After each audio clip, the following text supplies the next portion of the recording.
महापरमहंसाय स्वादित चरण कमल चिन्ह मकरंदाय भक्तजन मानस निवासाय श्री रामचंद्राय नमः।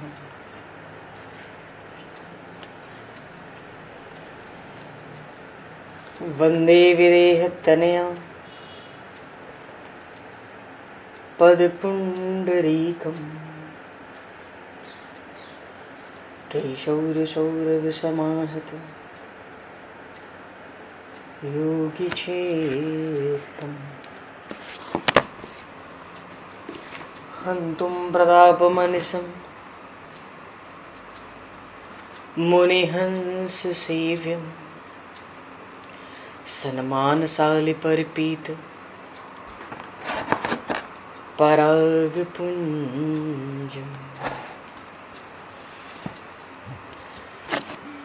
यत्र यत्र रघुनाथकीर्तनं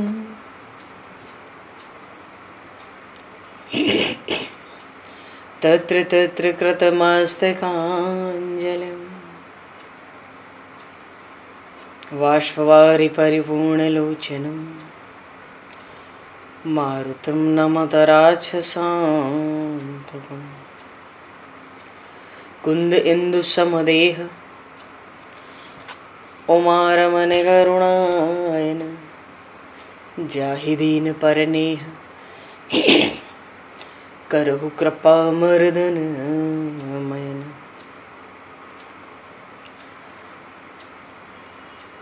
प्रहलाद नारद पराशर पुंडरीक व्यासे अम्बरीश शुक शौनक भीष्म दालभान रुक्मांगद अर्जुन वशिष्ठ विभीषणादीन एतानहं परम भागवतान् नमामि। श्री सीतानाथ समारंभां श्री रामानन्दार्य मध्यमाम् अस्मदाचार्य पर्यन्तां वन्दे गुरु परम्पराम्।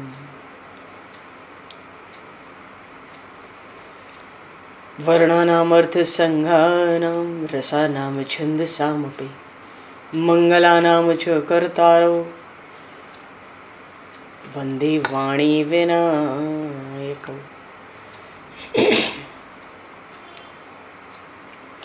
नान्यास्पृहा रघुपते हृदये स्मदीये सत्यं वदामि च भवान् किलान्तरात्मा भक्तिं प्रयक्ष रघुपुङ्गवनर्वरां मे कामादिदोषरहितं कुरु मानसं च।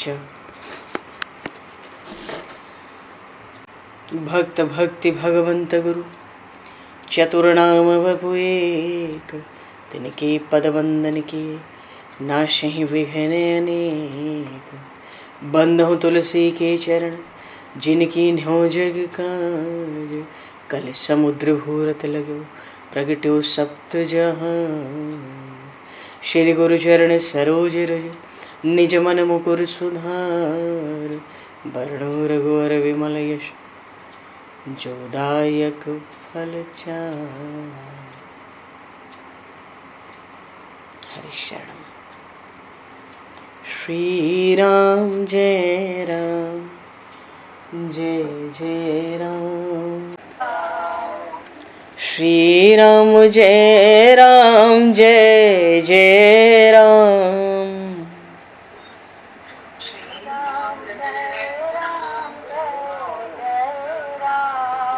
श्री राम जय राम जय जय राम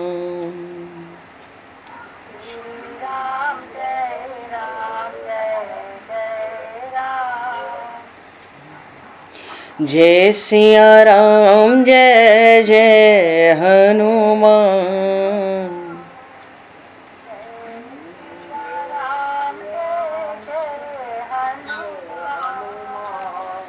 श्री गुरु रामानंद भगवान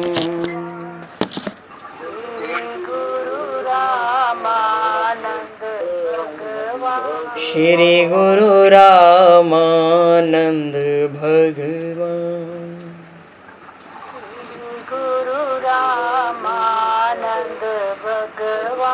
श्री राम जय राम जय जय राम। श्री राम जय जय राम। जय सिया राम जय जय सिया राम।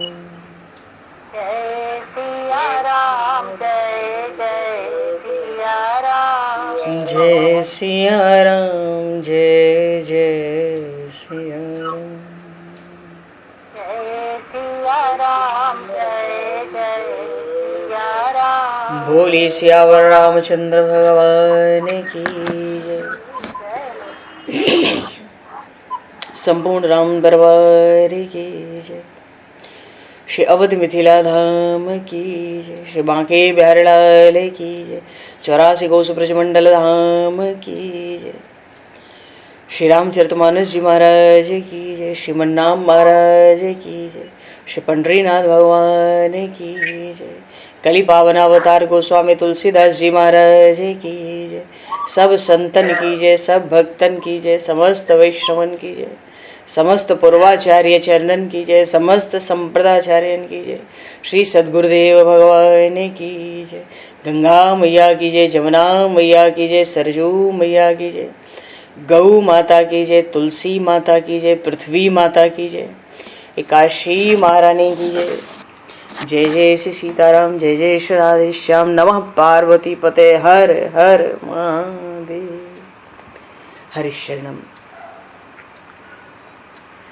अनंत कोटि ब्रह्मांड नायक सर्वेश्वर पूर्ण परात्पर ब्रह्म असंख्य कल्याण गुणगणलय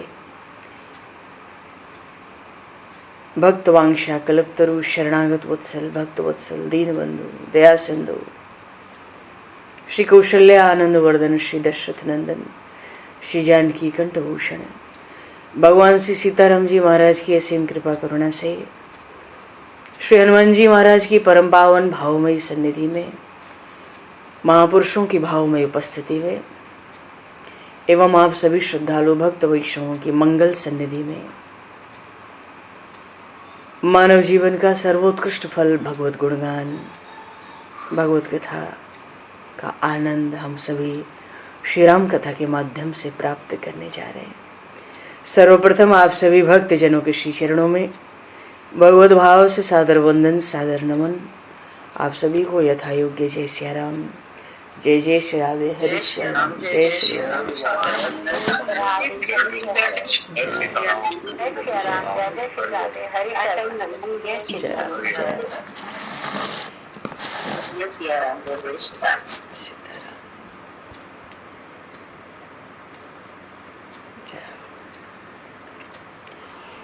श्री रामचंद्र चरणों मनसा स्मरामि। श्री रामचंद्र चरणों वचसा गृणामि। श्री रामचंद्र चरणों सरसा नमामि। श्री रामचंद्र चरणों शरणं प्रपद्ये। माता रामो मत्पिता रामचंद्रः, स्वामी रामो मत्सखा रामचंद्रः, सर्वस्वं मे रामचंद्रो दयालुर, नान्यम जाने नैव जाने न जाने। मंगलम कौशलेन्द्रस्य महनीय गुणालये चक्रवर्ती तनुजाय सार्वभौमाय मंगलम। रामं रामानुजं सीतां भरतं भरतानुजं सुग्रीवं वायुसूनं च प्रणमामि पुनः पुनः। नमोस्तु रामाय सलक्ष्मणाय दिव्यै च तस्मै जनकात्मजाय। भगवान श्री राम माता शबरी को नवदा भक्ति के उपदेश की युक्ति बनाकर उन माता शबरी की प्रशंसा करते हैं, क्योंकि बार बार अधमते अधम अधम अति नारी, एक तो स्त्री ऊपर से शबर जाति की, ऊपर से मंदमती जड़ बुद्धि, पर आप तो अघारी हो।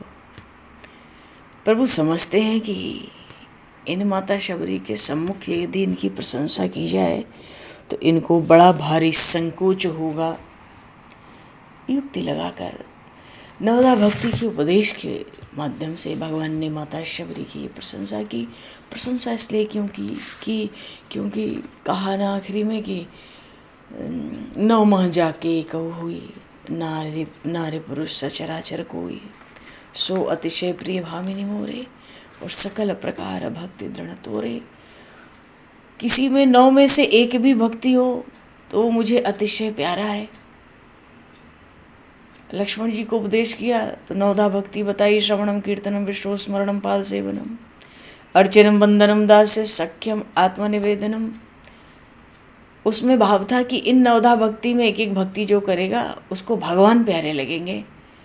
और माता शबरी को जो 9धा भक्ति का अलग है, ये 9धा भक्ति का जो उपदेश दिया प्रभु ने, उसका भावार्थ ये है कि इसमें एक एक भक्ति को जो करेगा वो प्रभु को अतिशय प्यारा होगा।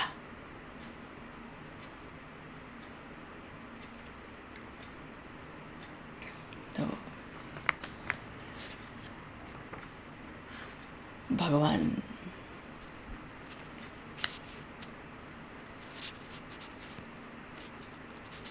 माता से कहते हैं, कह रघुपति सुमन भामिनी बाता।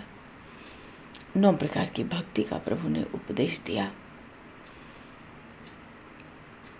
पूर्व प्रसंग में 9धा भक्ति की चर्चा आरंभ हुई थी।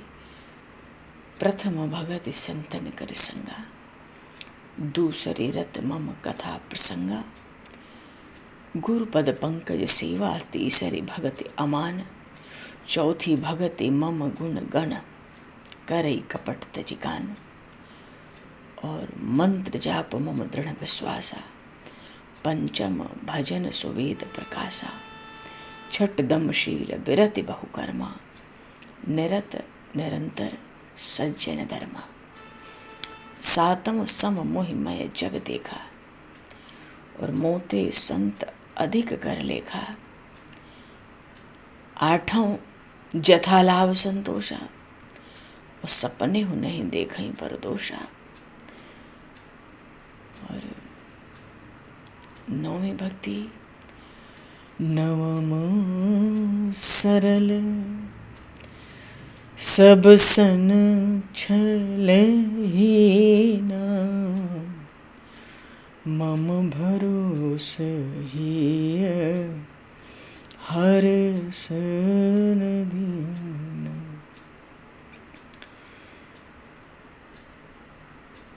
पूर्व प्रसंग में प्रथम भगति संतन कर संगा, भगवान ने सबसे पहले सत्संग की महिमा सुनाई, और दूसरे रतमम कथा प्रसंगा, संतों के संग में आके प्रभु कहते मेरी लीला कथाओं का श्रवण करके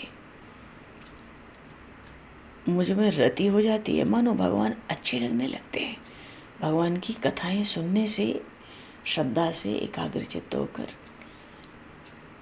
भगवान धीरे धीरे अच्छे लगने लगते हैं। और तीसरी भक्ति बताई, गुरु पद पंकज सेवा, तीसरी भक्ति अमान। तो तीसरी भक्ति क्या है? अमान, नराभिमानी होकर अभिमान का त्याग करके गुरु पद पंकज सेवा, गुरुदेव के चरण कमल की सेवा।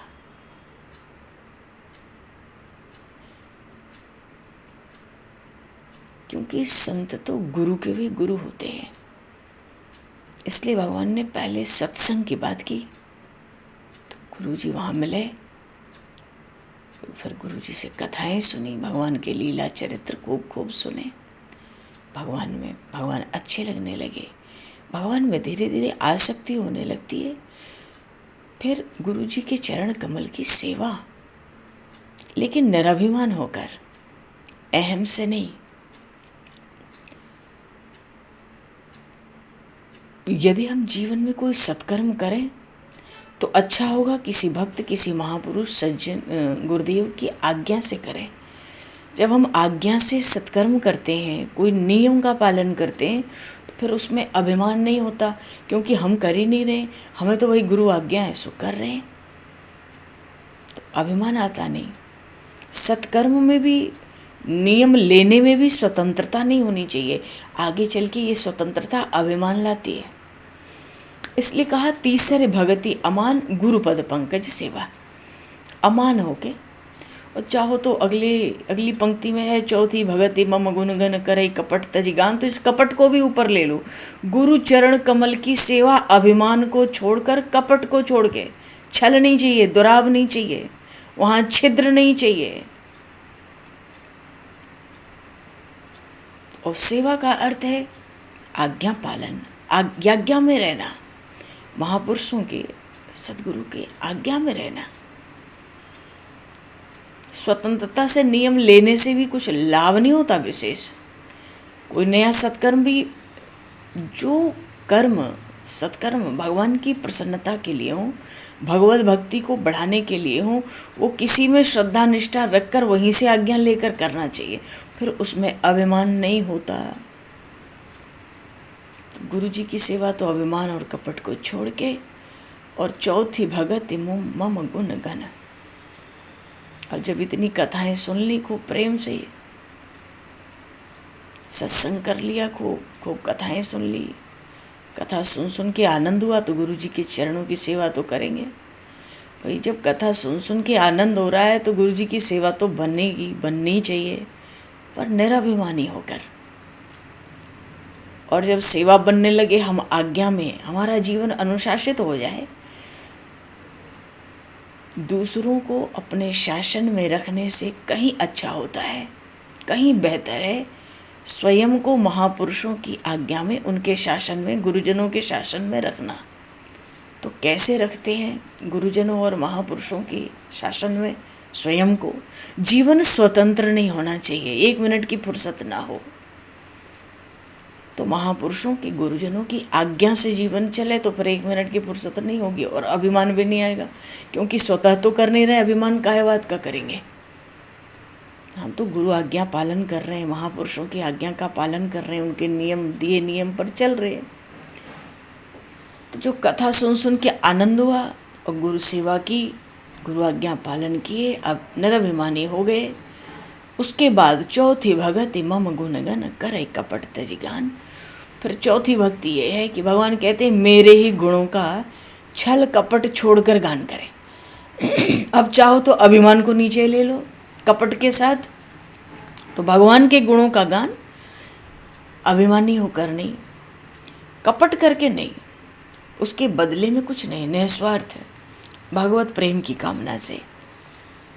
क्योंकि मोह कपट छल छिद्र न भावा, छिद्र भगवान को अच्छा लगता नहीं। तो छिद्र क्या है? काम क्रोध लोभ, यही तो छिद्र है। छिद्र पे पर्दा डालना भगवान को अच्छा लगता नहीं। तो कपट को छोड़कर, अभिमान को त्याग कर भगवान के गुणों का गान। मानो जब कथा सुन के, सत्संग कर के, कथा सुन के आनंद आवे और गुरु जी की सेवा भी बन जाए, तब अधिकार प्राप्त होता है। और फिर कथा करो, भगवान का गुणगान, स्वयं की वाणी में भगवान का यश गाना। उसके ये जो 4 भक्ति जब पूरी हो जाती है, फिर कहते हैं मंत्र जाप मम दृढ़ विश्वासा। मंत्र किसको कहते हैं? जिसके मनन से त्राण हो जाए, जिसका मनन करते करते हम भवसिंधु के भय से छूट जाए। मंत्र जाप, जाप किसको कहते हैं?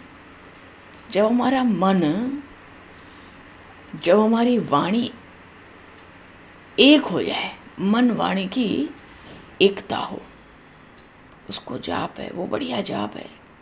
केवल वाणी नहीं, मन भी हो, मन और वाणी एक हो जाए। और इस मंत्र जाप में, अच्छा मंत्र का ये भी तो अर्थ होता है ना, मंत्र, मंत्र मन का अंतर्मुख हो जाना,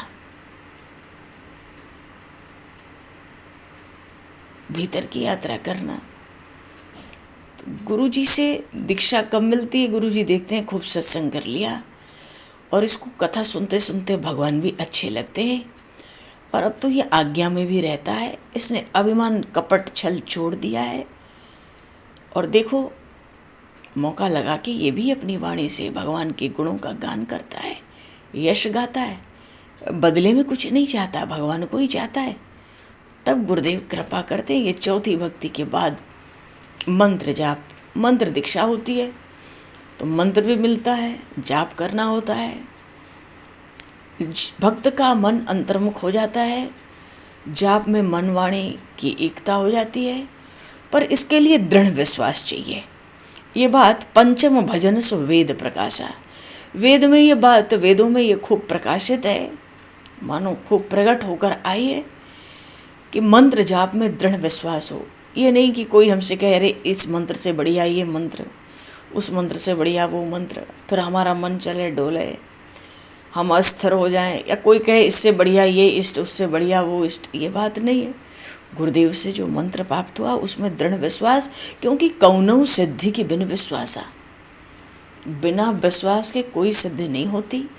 तो ये जो बात कही प्रभु ने माता शबरी से, मंत्र जाप मम, मेरे मंत्र जाप में दृढ़ विश्वास। प्रभु तो यहाँ मानो राम मंत्र का ही गुणगान कर रहे हैं, राम कथा का ही गुणगान कर रहे हैं। मंत्र में दृढ़ विश्वास चाहिए। ये पांचवी भक्ति, खूब विश्वास के साथ मंत्र में लग जाना चाहिए। अच्छा, दृढ़ता से, खूब श्रद्धा भक्ति से मंत्र जाप हो तो उस मंत्र में प्रेम भी बढ़ता है और शीघ्र ही भक्त भगवत धाम का अधिकारी हो जाता है। बड़ी महिमा है। और छठ दमशील व्रति बहुकर्मा, छठवीं भक्ति बताते हैं प्रभु, दमन किनका? इंद्रियों का। इंद्रियों को अपने वश में रखना, दमन का भाव है इंद्रियों को अपने वश में हम रखें। शील, किसी का अनिष्ट न हो जाए। हम भक्ति के मार्ग पर चल रहे हैं, सत्कर्म में चल रहे हैं, किसी का हमसे अनिष्ट न हो जाए। और विरति चाहिए। विरक्ति किससे चाहिए? बहुकर्मा। ये जो बाहर की वृत्ति है, बाहर के काम है, दौड़ भाग है, लोगों का मिलना जुलना, ज़्यादा आना जाना, ये सब भक्ति में बाधा हैं। इनको अभ्यास करके धीरे धीरे समाप्त कर देना चाहिए, कम नहीं, समाप्त। विरति बहुकर्मा, बहुत कर्म मत करो, केवल भगवान की कामना है, अभिलाषा है तो भगवत भक्ति को बढ़ाने वाले सत्कर्मों का ही आचरण हम करें। अपने आप बाहरी चीज़ों से वैराग्य हो जाए। ये संसार नहीं छोड़ता जब तक प्राण है, शरीर है, पर समय भी तो इतना ही है। तो छठ दमशील, इंद्रियां हमारे वश में हो जाएं, क्योंकि इंद्रियां ही बाहर जाएंगी तो हम अकेले में बैठकर भी क्या कर लेंगे। इंद्रियां चंचल होंगी, मन चंचल होगा तो एकांत का क्या अर्थ है? वो एकांत तो बड़ा हानिकारक होता है जिस एकांत में इंद्रियां चंचल हो जाएं। कभी कुछ खा पी लिए, इधर उधर चले गए, दो चार लोगों से मिल गए, कभी एकांत में लगता है कि अरे ये क्या हो रहा है, प्रभु ये क्या है, बस झट उठो, उठाओ माला झोली, निकल जाओ बाहर, चुपचाप टहलाओ 10 मिनट, 20 मिनट, 15 मिनट। जब चित्त की वृत्ति प्रभु में स्थिर हो जाए, लौट के आके अपना बैठो। तो भाव है चित्त इंद्रियां वश में हो, वो एकांत चाहिए। और जब एकांत अच्छा, संत ज्ञानेश्वर जी महाराज तो कहते हैं कि एकांत ही आधी समाधि है। बाहरी कर विरति बहुकर्मा, ये बहुत कर्म तब होंगे जब बहुत लोग होंगे संपर्क में। जन संसर्ग का त्याग तो करना है, आज नहीं तो कल, पूरी तरह से। उसके बिना प्रभु की सन्निधि नहीं होती नहीं, कैसे होगी? तो जितने लोग उतनी बातें, उतना प्रपंच, ये किसके बस का है? और फिर जब बाहर के कर्मों को छोड़ें तो भाई करें क्या? इंद्रियां वश में हो गई, किसी का अनिष्ट नहीं कर रहे, पर करने को भी तो कुछ चाहिए। निरंतर सज्जन धर्म, निरंतर सत कर्मों में, संतों के धर्म में, सज्जनों के धर्म में लगे रहो। ये संतों का धर्म क्या है, कर्म क्या है, ये आगे के प्रसंग में देवऋषि नारद को भगवान श्री राम उपदेश करेंगे। संतों के धर्म का आने वाला है प्रसंग। तो निरंतर सज्जन धर्म, निरंतर उन्हीं सत्कर्मों का आचरण हो जिससे हमारी भक्ति पुष्ट होए। और वो सत्कर्म का आचरण भी हम भगवान की प्रसन्नता के लिए करें, भगवत प्रेरणा मानकर। हमारे पास हमारा कोई कर्म नहीं रहना चाहिए, हम हमेशा कर्म से शून्य रहने चाहिए। तो जो हो रहा है, जो हुआ है, इस शरीर से जो होगा, हे नाथ आपकी प्रसन्नता के लिए है। मेरा इन कर्मों से कोई लेना देना नहीं है, मेरा तो आपसे लेना देना है। आप मेरे हो, मैं आपका हूँ।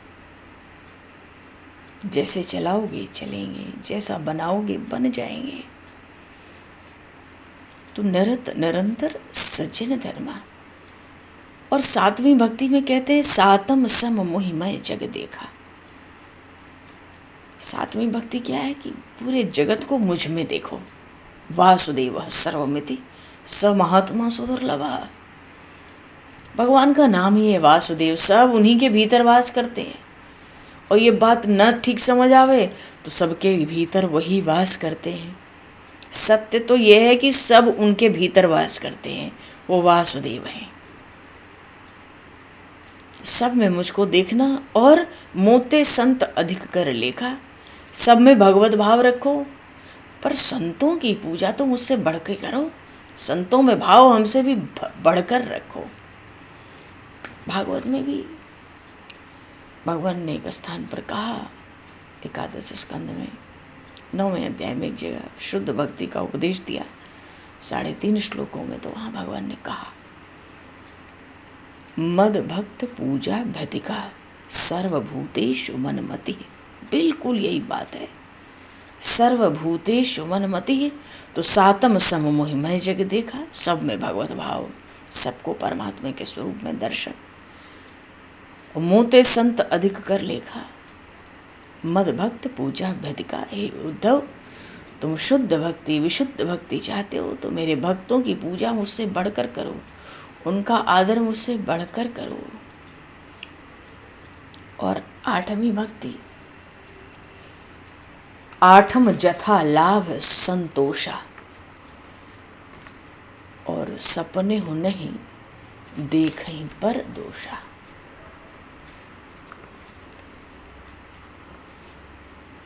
जो समयानुसार जो प्राप्त हो जाए, सहज आकर मिल जाए, उसी में प्रसन्न रहना। विनय में, विनय पत्रिका में गोस्वामी जी ने एक स्थान पर एक बड़ा सुंदर भाव कहते हैं, हे श्री रघुनाथ जी, हे प्रभु, कबहू को यह कबहू को हूँ यही रहनी रहूँगो। क्या मैं कभी, मेरी रहनी करनी ऐसी होगी? कैसी? क्या चाहते हो? श्री रघुनाथ कृपालु कृपाते संत स्वभाव गहूँगो। हे प्रभु, हे श्री रघुनाथ जी, आपकी कृपा से कभी क्या मेरा स्वभाव, मेरी करनी संतों के स्वभाव सी हो जाएगी? मनो संतों का लक्षण ही बताया इस पद में, कबहू कहूँ यह रहने रहूँगो, श्री रघुनाथ कृपाल कृपाते संत स्वभाव गहूँगो। क्या ऐसा दिन कभी आएगा कि मेरा भी स्वभाव ऐसा हो जाए? तो कैसा होना है? जथा लाभ संतोष सदा काहू सो कछु न चाहूँगो। यहाँ पे 8वीं भक्ति प्रभु कहते हैं ना, आठम जथा लाभ संतोषा, और सपने हो नहीं देखहीं पर दोषा। इस पद में गोस्वामी जी कहते हैं, संत के देखो लक्षण बता दिए, जथा लाभ संतोष सदा काहू सो कछु न चाहूँगो, पर हित निरत निरंतर मन क्रम वचन नेम निभाऊंगो। समयानुसार जो भी लाभ हानि जो कुछ मिल जाए समय से, उसी में संतुष्ट रहूं। किसी मनुष्य या किसी देवता से मैं कुछ नहीं चाहूं, निरंतर दूसरों की भलाई करने में ही लगा रहूं। मन से, वचन से, शरीर से यम नियमों का पालन करूं। अच्छा, ये यम नियम क्या है? अहिंसा, सत्य, अस्तेय, अस्तेय का अर्थ होता है चोरी न करना, ब्रह्मचर्य, अपरिग्रह, कुछ संग्रह न करना, बांधते न चलना अपने गांठ में, शौच, संतोष, तप, स्वाध्याय और ईश्वर प्रणिधान, ये 10 यम नियम होते हैं। तो गोस्वामी जी कहते हैं कि जो मिल जाए उसी में हाँ हाँ, यही तो शरणागति है। जथा लाभ संतोष, और किसी से कुछ न चाहूँ, दिन रात सब परोपकार में लगा रहूं, यम नियम का पालन करूं, कान से बड़े कठोर वचन सुनूं, असहनीय वचन सुनूं तो भी क्रोध की आग में न जलूं, परुष वचन अति दुसह श्रवण सुनी, तेहि पावक न दहूंगो। ठीक है। और विगत मान सम शीतल मन, पर गुण नहीं दोष गहूंगो। यहाँ प्रभु भी कहते हैं माता शबरी से, सपने हूं नहीं देखहीं पर दोषा, आठम जथा लाभ संतोषा। अभिमान छोड़कर सब में समबुद्धि रखें, आपका दर्शन करें, मन को शांत रख लें, दूसरे की स्तुति निंदा हम कुछ न करें। क्यों? अरे सदा ही आपके चिंतन में लगे हुए मुझको दूसरों की स्तुति निंदा के लिए समय ही नहीं मिलेगा। शरीर से संबंधित सब चिंता छोड़ दे, परिहर देह जनित सब चिंता, परिहर देह जनित चिंता, दुख सुख समबुद्धि सहूंगो, तुलसीदास प्रभु यह पथ रही, अविचल हरि भक्ति लहूंगो। शरीर से संबंधित जो चिंताएं सब छोड़ो। शरीर को छोड़ना है प्रारब्ध पर, और प्रारब्ध को छोड़ना है भगवान के चरणों में। सुख दुख में समान भाव रखना है। इसलिए गोस्वामी जी कहते हैं, हे प्रभु, क्या इस मार्ग पर रहकर कभी मुझे भी आपकी अविचल भक्ति प्राप्त होगी? तो आठम जथा लाभ संतोषा, और सपने हो नहीं देखें पर दोषा। दूसरे का दोष देखने से वो दोष अपने भीतर आ ही जाते हैं, क्योंकि जहाँ आंख देंगे वहाँ मन देना पड़ता है। और नवमी भक्ति कहते हैं, नवम सरल सब सन चले ही ना। नवमी भक्ति है सरल हो जाओ, क्योंकि सबसे कठिन काम यही है, सरल होना। सबके संग छल कपट छोड़ दो, सब सन छल ही ना। और भगवान कहते हैं, मेरा दृढ़ विश्वास हो, भरोसा हो, मम भरोसा ही हर्ष नदीना। ये नहीं कि संसार के सुख मिले तो हर्षित हो गए, और सुख आनंद नहीं हुआ, मन लायक बात नहीं हुई तो दैन्य आ गया। ये बात नहीं चाहिए। और इनमें से कोई भी एक हो, नारी पुरुष सचराचर कोई। ये तो गोस्वामी जी रामचरितमानस में भगवान की भक्ति की महिमा, नवदा भक्ति सुना रहे। इसके पीछे भाव क्या है प्रभु का? इसका जो सार अंश है वो ये है कि पहली भक्ति जो भगवान ने कही, प्रथम भगत संतन कर संगा। बात ये थी कि माता शबरी को जो कुछ प्राप्त हुआ वो सब संत की अनुकूलता का ही प्रसाद था। शबरी माता के प्रति श्रीमुख से जिस नवधा भक्ति को भगवान ने कहा,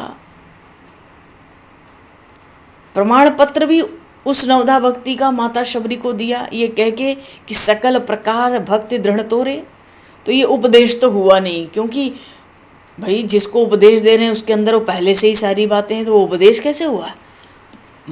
माता शबरी से प्रभु कहते हैं 9 प्रकार की 9 भक्ति तुम्हारे अंदर है और दृढ़ता से है, तो ये उपदेश तो है ही नहीं।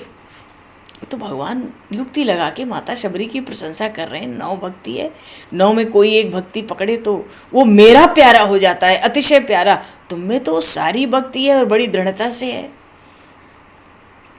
तो ये जो नवधा भक्ति यहाँ पर भगवान ने बताई, ये निवृत्ति मार्गियों की नवधा भक्ति है। जो विरक्त हैं उनके लिए ये नवधा भक्ति है। पंचवटी में लखनलाल जी को भगवान ने नवधा भक्ति का उपदेश दिया। तो देखो यहाँ पहले कहा प्रथम भगत संतन कर संगा, और लक्ष्मण जी गृहस्थ भक्त हैं, उनको उपदेश दिया तो वहाँ भी ये कहा था भगत तात अनुपम सुखमूला, और मिले ही जो संत हुई अनुकूला। तो संत की प्राथमिकता भगवान ने गृहस्थों के लिए भी भक्ति मार्ग में की और विरक्तों के लिए भी की। तो भगवान ने लक्ष्मण जी से कहा था मिले ही जो संत हो अनुकूला। बिना संत के सत्संग नहीं, बिना सत्संग के भक्ति हो नहीं सकती, ज्ञान हो नहीं सकता। और वहाँ अब माता शबरी के पास तो संत है, सदगुरुदेव है। माता शबरी जी ने संत शिरोमणि महर्षि श्री मतंग मुनि जी महाराज की शरणागति प्राप्त कर ली थी और उनको स्वीकार करके वो गुरुदेव के अनुकूल हो गई थी। इसलिए भगवान ने नवदा भक्ति का आरंभ ही माता शबरी से ये कह के किया कि प्रथम भगत संतन कर संगा। तुमने बढ़िया आरंभ किया शबरी।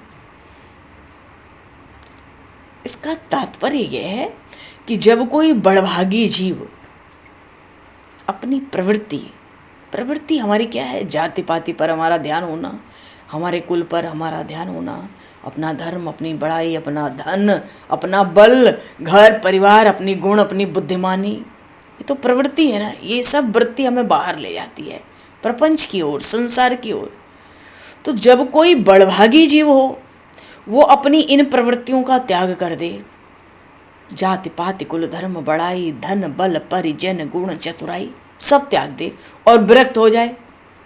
कोई बड़भागी जीव अपनी सब प्रवृत्ति त्याग कर विरक्त हो जाए और किन्हीं सच्चे संत सदगुरु की शरण ग्रहण कर ले, यही उसकी प्रथम भक्ति होती है। प्रथम भगत संतन कर संगा। दूसरी भक्ति क्या है कि जब संत सदगुरु मिल जाए तो वहां श्री राम कथा सुन रहे हैं, अरे ये तो संतों का भी जीवन प्राण है भगवान की कथा। तो दूसरी भक्ति प्रभु कहते हैं, दूसरे रत मम कथा प्रसंगा का भावार्थ ये है कि जब संत सदगुरु मिलते हैं और भगवान की कथा का हम श्रवण कराने लगते हैं तब उसमें प्रेम होने लगता है। इसलिए कहा दूसरी रति मम कथा प्रसंगा, मेरे कथा चरित्रों में, लीला चरित्रों में रति होती है। और तीसरी भक्ति तो अब जब कथा सुन ली तो भैया अभिमान वहाँ छोड़ दो। संत चरणों में कथा सुनी, अभिमान छोड़ो, गुरु चरणों में अभिमान छोड़ो और उन संत सदगुरु के चरण कमल की सेवा करना है। चौथी भक्ति भगवान के गुणों का स्वयं निष्कपट भाव से गायन करना। अर्थात जब गुरु की सेवा संगति में सदा रहते रहते और उनके श्रीमुख से श्री भगवान का यश सुनते सुनते भरे सुमानस सुथल थिराना, उमग्यु प्रेम प्रबोध प्रवाहु, ऐसी स्थिति हो जाए कि सुनते सुनते अब रहा न जाए। हृदय भगवान के सद्गुणों से, भगवान के यश से, लीला चरित्रों से भर जाए, आनंद आवे, तो फिर स्वयं निज मुख से भगवान श्री राम का यश गाने लगे। ये चौथी भक्ति संपन्न हो जाती है।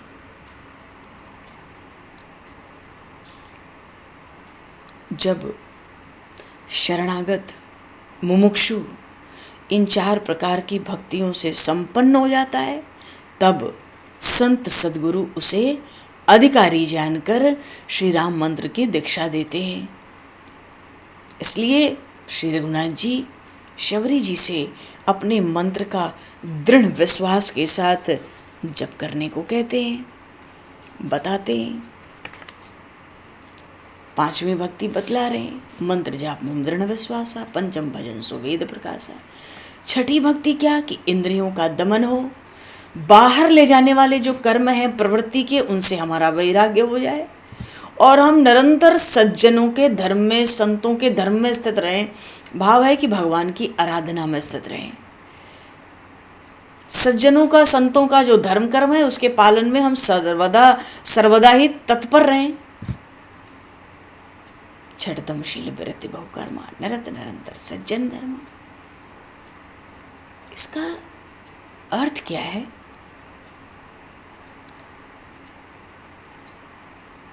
गृहस्थी के जंजाल में, कर्मों के प्रपंच में, प्रवृत्ति का जो हमारा विशेष अभ्यास है ना, जैसे घर का काम हो, जगत का संसार का काम हो, उसके लिए कहना नहीं पड़ता, हमें कोई सिखाता नहीं है, सहज हम उन कामों में लग जाते हैं। बिल्कुल तो जो गृहस्थी के जंजाल हैं, कर्मों का जो प्रपंच है, इसमें जो हमारी प्रवृत्ति का जो अभ्यास बहुत पुराना है, इसको तो हम रोक लें और करें क्या, इस प्रवृत्ति को तो हम रोक लें जो घर के जंजाल में और जगत की ओर जाए, और इंद्रियों को, इंद्रियों के सब विषयों से हटाकर, एकदम हटाकर संतों के स्वभाव का पालन करें। संतों का स्वभाव क्या है? पर उपकार वचन मन काया। सबके कल्याण का भाव, सबके मंगल का भाव, सर्वजन हिताय सर्वजन सुखाय, इसका पालन करें, परोपकार करें। और सबसे बड़ा उपकार है ज्ञान का दान। स्वयं प्रभु में लगकर जीव मात्र को प्रभु के मार्ग में लगाना, इससे बड़ा कोई उपकार हो नहीं सकता। ज्ञान दान से बड़ा कोई दान हो नहीं सकता। तो इंद्रियों को तो उनके सुख से हटा लें, बिल्कुल रोक लें, और जो प्रवृत्ति है जगत के जंजाल की ओर, प्रपंच की ओर, उसको हम बिल्कुल वहाँ से हट जाएं और परोपकार में लग जाएं। संतों के स्वभाव का पालन करें और परोपकार में लग के अपने लिए क्या करें? ये तो परोपकार हो गया, परहित हो गया। अपने लिए भगवान का नाम, उनका रूप, उनकी लीला, उनके धाम आदि की सेवा हो जाए। भजन पूजन में समय व्यतीत तो होने लगे। ये छठवीं भक्ति है। छठदमशील विरति बहुकर्मा, निरत निरंतर सज्जन धर्मा। और सातवीं भक्ति का भाव है समस्त जगत को राम में देखो, सिया राम मैं सब जग जानी, और करहु प्रणाम जोरी जुग पानी।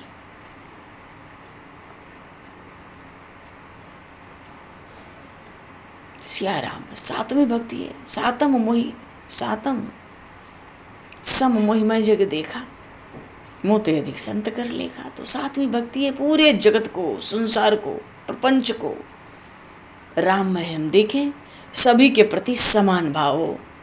चींटी और हाथी शरीर छोटे बड़े हैं, पर भाव और तत्व तो समान रूप से है, सबके प्रति समान भाव।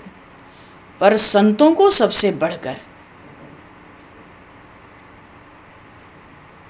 कहा ना, चौपाई आई रामचरितमानस में, मोरे मन प्रभु अस विश्वासा, राम ते अधिक राम कर दासा।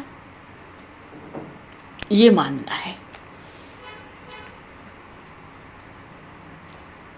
यहाँ भी संत सदगुरु की महिमा का, महामहिमा का ये वर्णन है। ये जो चौपाई है, मोते संत अधिक कर लेखा, ये तो इसी भाव को सूचित कर रहा है, संत सदगुरु की महामहिमा। भगवान की प्राप्ति के साधन तो संत ही हैं। तो महामहिमा हो गई, भगवान से बढ़कर महिमा हो गई। और आठवीं भक्ति क्या है? हर इच्छा से लाभ और संतोष। हर इच्छा से जो लाभ हो जाए, सब हर स्थिति में संतुष्ट रहना। बिन संतोष न काम न साही, काम अछत सुख सपने हो नाही। भीतर संतुष्टि न हो जाए तो कामनाओं का नाश नहीं होता, और जब तक कामनाएं हैं तब तक सुख नहीं होगा, अशांति बनी रहेगी भीतर। जो कुछ प्राप्त हो जाए भगवत इच्छा से, उसी में संतुष्ट रहना। स्वप्न में भी पराये दोष को न देखना, ये बताया आठवीं भक्ति में। आठम जथा लाभ संतोषा, सपने नहीं देखहीं पर दोषा। भाव है कि भक्ति की जो ये आठवीं सीढ़ी तक पहुंचने पर ये जो शरणागत शिष्य है ना, इसकी भी वृत्ति संत वृत्ति बन जाती है। अरे सपने नहीं देखहीं पर दोषा, आठम जथा लाभ संतोषा, संत ही हो जाता है भक्ति की आठवीं सीढ़ी पर आकर वो शिष्य। क्या अर्थ है? अरे उसको बिना किसी उद्योग के, बिना चाहे जो कुछ प्राप्त होता रहता है, उसी को वो अपने शरीर का प्रारब्ध मान लेता है और उसी से अघाय रहता है, मानो तृप्त रहता है, जो सहज प्राप्त हो जाता है। भूल कर भी किसी जीव में दोष दृष्टि नहीं करता, बल्कि यूँ कहें कि अवगुण में गुण गहन सदा है, ऐसे वृत्ति रखता है कि अवगुण में भी गुण ही ढूंढता है, ग्रहण करता है। भाव है कि कृपा के धाम श्री भगवान इन वृत्तियों को भी अपना भजन मानते हैं। ये 8वीं भक्ति बताए। और अंत में श्री प्रभु जी अपनी 9वीं भक्ति के लक्षण बताते हैं। कैसे बताते हैं? स्वभाव से सरल होना, किसी से किसी भी परिस्थिति में कठोर व्यवहार ना करना, मन से निश्चल होना, कपट का लेश भी नहीं होना।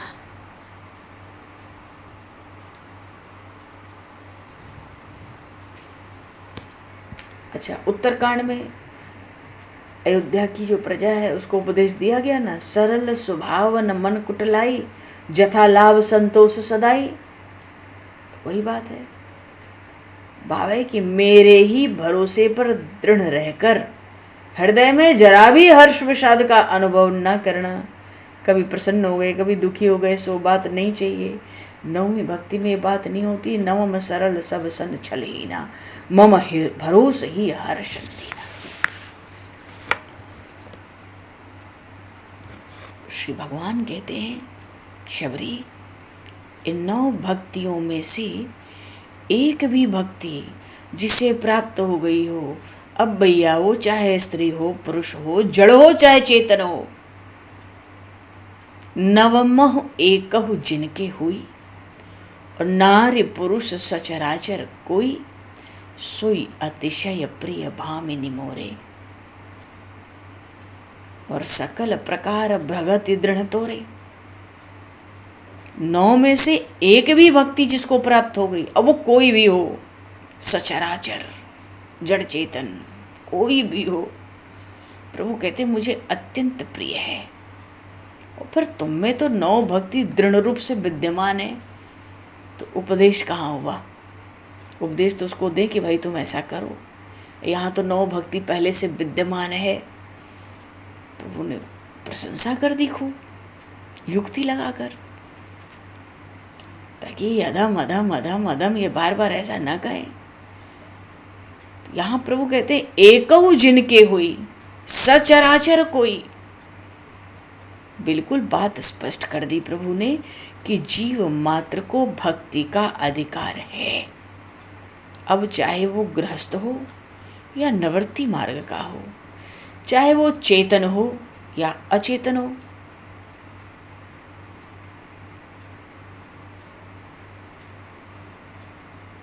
और ये सब तरह की भक्ति हम में आ जाए तो ये किसी एक निवृत्ति परायण साधु में होगा, विरक्त साधु में होगा, या और जब किसी विरक्त साधु में ये 9 भक्ति होंगी तो वहाँ पर भी संत सदगुरु की अनुकूलता से ही होगा।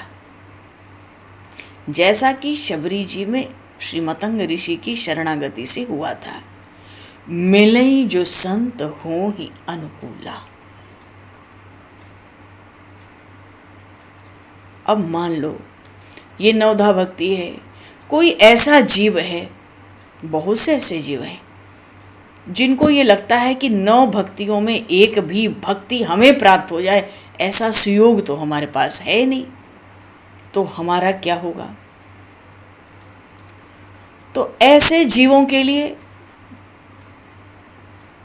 प्रभु जी ने इसी अरण्यकांड के आरंभ में लखनलाल जी को प्रवृत्ति मार्गियों के लिए, गृहस्थों के लिए श्रवण आदि 9 भक्तियों का साधन बतला दिया था। भगति के साधन कहूँ बखानी, और सुगम पंथ मोहि पावहि प्राणी।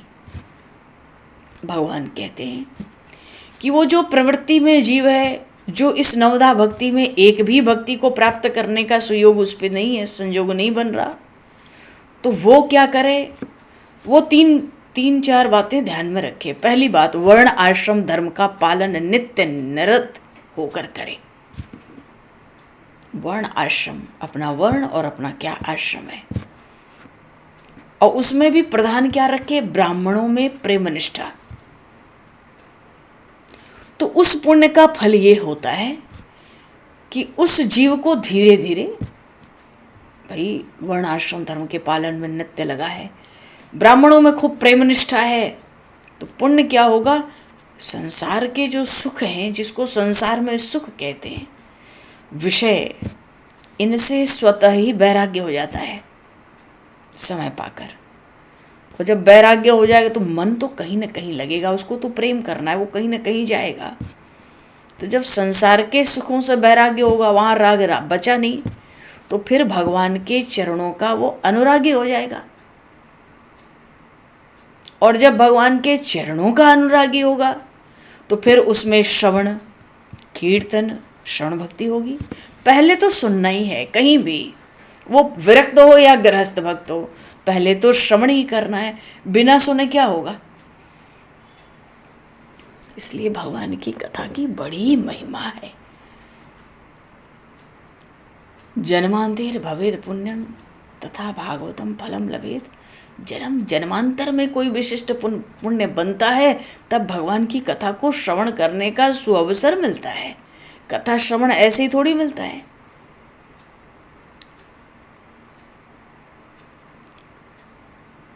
तो भगवान कहते हैं कि पहले तो वर्ण आश्रम धर्म का नित्य निरत होके, रत होके पालन करे, ब्राह्मणों में प्रेम निष्ठा रखे। जो पुण्य होगा तो संसार के सुखों से वैराग्य हो जाएगा उस पुण्य के बल से, फिर भगवान के चरणों में तेरा अनुराग हो जाएगा। और फिर ये जो नवधा भक्ति भागवत में कही गई ना, श्रवणम कीर्तनम विष्णु स्मरणम पाद सेवनम अर्चनम वंदनम दास्य सख्यम आत्मनिवेदनम, ये नवधा भक्ति पुष्ट होने लगेगी। सबसे पहले श्रवण, फिर कीर्तन, पहले सुनेंगे फिर कहेंगे, कहेंगे तो कीर्तन, और जो कहा उसको एकांत में बैठ के स्मरण करने लगे भगवान के गुणों का, तो स्मरण भक्ति। भगवान का स्मरण होने लगा तो मन में आया प्रभु के चरणों की सेवा करूं, पाद सेवनम, चरण सेवा की तो भगवान आपकी अर्चना वंदना क्यों नहीं की, आपकी संपूर्ण सेवा करूं, अर्चन भक्ति हो गई। पूजा कर ली, हे नाथ आपकी स्तुति किए बिना कैसे बात बनेगी, आपके गुणों का स्मरण, तांता लगा दूं आपके गुणों का गा गा के, वंदन हो गया। और जब वंदन करने लगते स्तुतियों से तो दास्य भाव आ जाता है, सहज आ जाता है। और उस दास्य भाव में जब आनंद आता है तो प्रभु से सख्य भाव लगने लगता है। फिर तो इतना आनंद आ जाता है भक्त को, वो सर्वस्व समर्पित कर देता है, आत्मनिवेदन कर देता है। तो ये दूसरे प्रकार की नौ भक्ति हैं जो श्रीमद् भागवत में आई हैं। ये नौ भक्ति दृढ़ हो जाएंगी। भगवान ने लक्ष्मण जी से कहा था, प्रथम ही विप्रचरण अति प्रीति निज निज कर्म निरत श्रुति रीति एहि कर फल पुण्य विषय विरागा और तब मम धर्म उपज अनुरागा। फिर श्रवणादिक नव भक्ति दृढ़ाई और मम लीला रति अति मन माही। फिर तो भगवान के लीला चरित्रों में इतना मन लगने लगता है और कुछ सुहाता नहीं। तो ये जो नौ भक्ति भागवत में आई और लक्ष्मण जी से भगवान ने कही, उधर माता शबरी को नवदा भक्ति कही, विरक्तों की और गृहस्थों की नवदा भक्ति प्रभु ने अलग अलग कर दी। निष्कर्ष क्या है? भगवान श्री रामचरितमानस में भगवान ने अपने श्रीमुख से ही दो स्थानों पे दो अलग अलग रूपों में नवधा भक्ति का उपदेश दिया है। तो उनमें बड़ी गंभीरता के साथ लक्ष्मण जी के प्रति गृहस्थों के लिए श्रवण आदि नौ भक्तियों का कहा, और श्री शबरी माता के प्रति विरक्तों के लिए सत्संग आदि नौ भक्तियों का भगवान ने कथन किया। मानव भक्ति मार्ग के दो बड़े सुंदर और सुगम विभाग कर दिए प्रभु ने। ये बात ठीक है कि लक्ष्मण जी के प्रति जो भक्ति कही गई, तात भगति तात अनुपम सुख मूला मिलई जो संत होई अनुकूला, वहाँ भी सत्संग की महिमा है। माता शबरी से कहा प्रथम भगति संतन कर संगा, वहाँ भी सत्संग की, दोनों तरफ सत्संग की बड़ी महिमा है। क्योंकि बिना सत्संग के हम श्रवण कैसे करेंगे, भगवान के गुणों का श्रवण कैसे करेंगे, भगवान में रति फिर कैसे होगी बिना सुने बिना जाने। और माता शबरी तो इन 9 प्रकार की भक्तियों की प्रत्यक्ष मूर्ति थी। तो उसी का तो ये फल हुआ ना कि जो परम पद बड़े बड़े योगियों को भी दुर्लभ होता है, वो माता शबरी को अनायास सुलभ हो गया। जोगी वृंद दुर्लभ गति जोई, और तो कहाँ आज सुलभ भई सोई। भगवान ने नहीं कहा कि वो गति देता हूँ परम गति जो योगियों के लिए भी बड़ी दुर्लभ है, ये नहीं कहते देता हूँ, कहते तुमको सुलभ हो गई, मानो अपने आप ही सुलभ हो गई। क्यों? नौ भक्ति बड़ी दृढ़ता से तुम में है।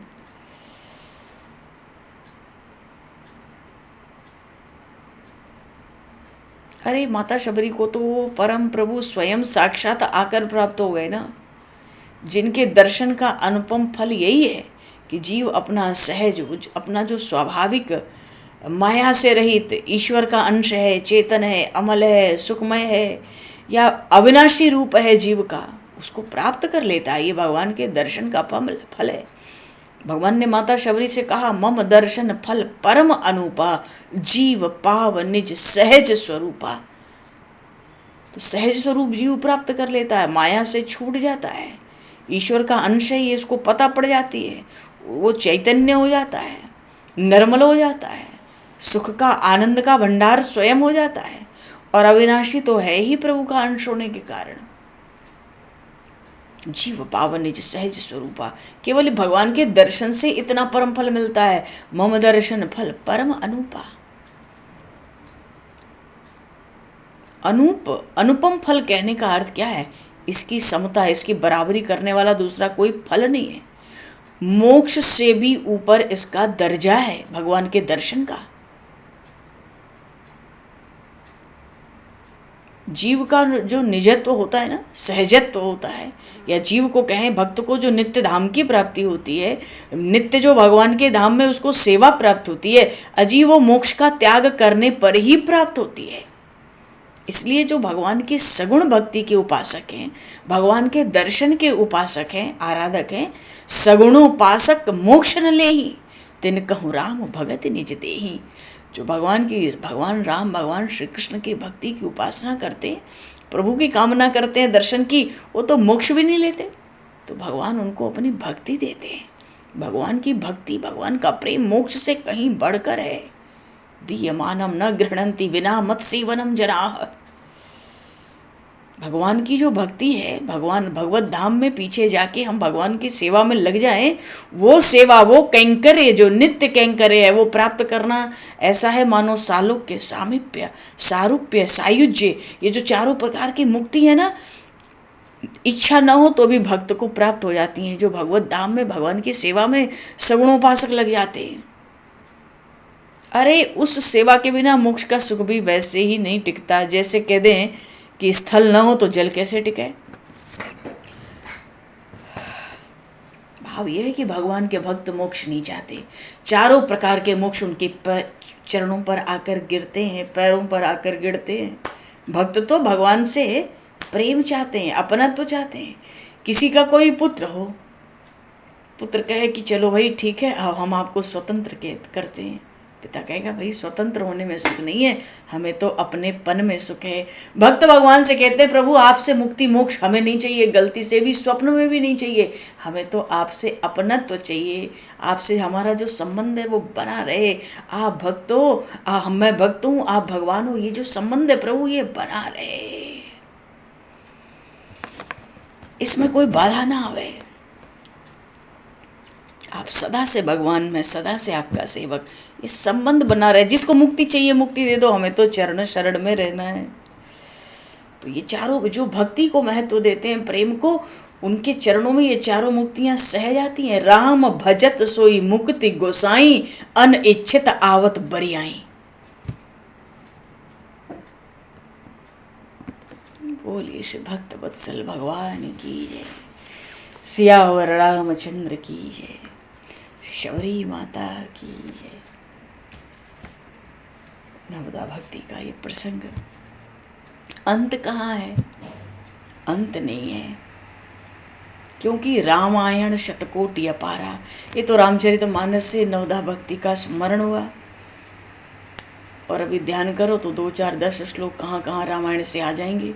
और क्या नवदा भक्ति का रस प्रवाह चलता है। 100 करोड़ तो रामायण है।